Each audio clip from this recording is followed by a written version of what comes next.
Hey everyone, ready for a deep dive into one of humanity's biggest questions? Oh, I think I know where this is going. Yep, what happens after we die? Always a fun one. But we're not talking religion or spirituality today. Right, gotta keep it secular. We're going theoretical, exploring the cognitive-theoretic model of the universe. The CTMU. Yeah, that's a mouthful. I know, right? So, death and the CTMU, huh? Yeah. Should be interesting. We're using excerpts from, let me check my notes. Yes, pasted text as our guide. Okay. Getting into the deep stuff. It does get pretty heady, but that's why you're here, right? Our listeners love to have their minds bent. All right, so the CTMU describes reality as a self-configuring, self-processing language. Okay, already sounds like we're in sci-fi territory. Right, no. So break that down for us. What does that even mean? Well, imagine reality as a giant, a constantly evolving library. Okay, I can kind of see that. And every book in this library is a piece of information. Right. And all the books are, connected somehow. Interwoven. Yes. Yeah. Like a giant web of information. And it's always changing, right? Exactly. Yeah. Always being written and rewritten. That's reality, according to the CTMU. A library in constant motion. Yeah, pretty wild, right?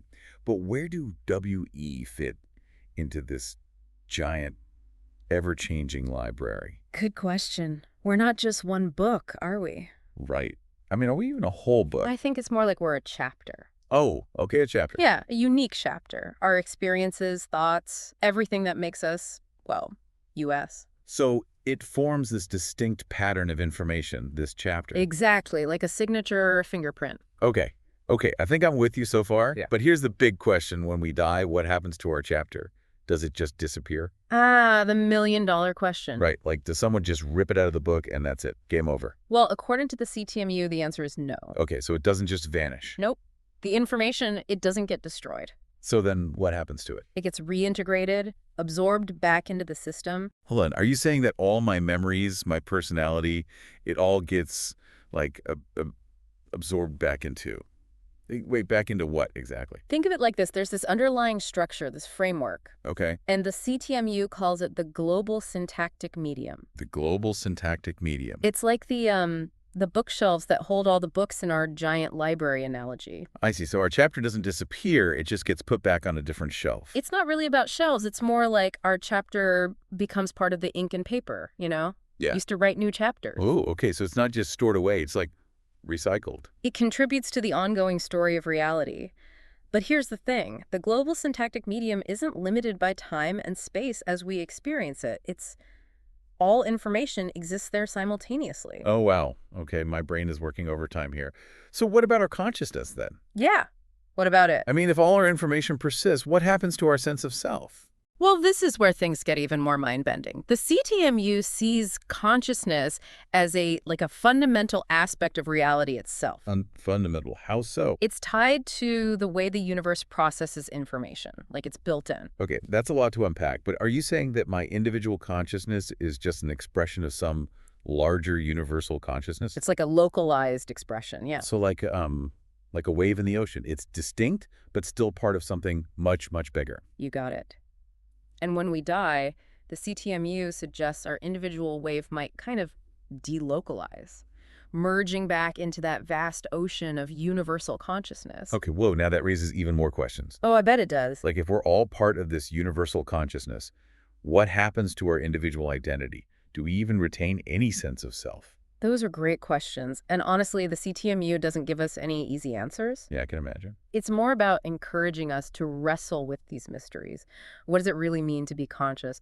How does our individual consciousness connect to this larger universal one? Okay, let's pause here for a second. I need to catch my breath. We've covered a lot of ground already. The CTMU is painting a very different picture of reality. Our information lives on after death, becoming part of the system. And our consciousness, it might even merge back into a universal consciousness. But if death isn't the end, if our information persists, what's the point of it all? Does my life even matter in this grand scheme? That is a great question. And one that we are going to explore right after the break. Stay with us. All right, so we're back, and we've been talking about how the CTMU says our information persists after death, maybe even merging with a universal consciousness. Right. Pretty wild stuff. It really is.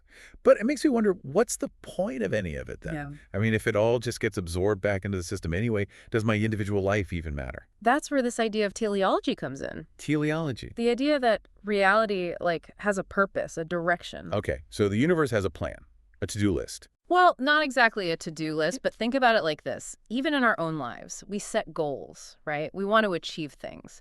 The CTMU suggests reality itself is kind of goal-oriented. So the universe is on a massive self-improvement kick. It's more like it's constantly evolving, trying to realize its own potential. Okay, so where do we fit in then? These little chapters in the Grand Library. Are we just along for the ride? No, no. Our individual lives, they actually contribute to the universe's self-understanding.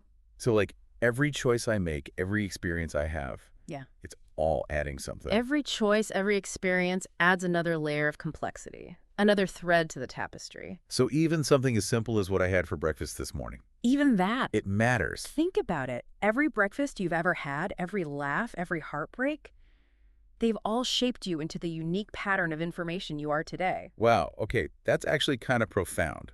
But if our choices are shaping the universe, does that mean we actually have free will in this system? Absolutely. The CTMU is very clear on that.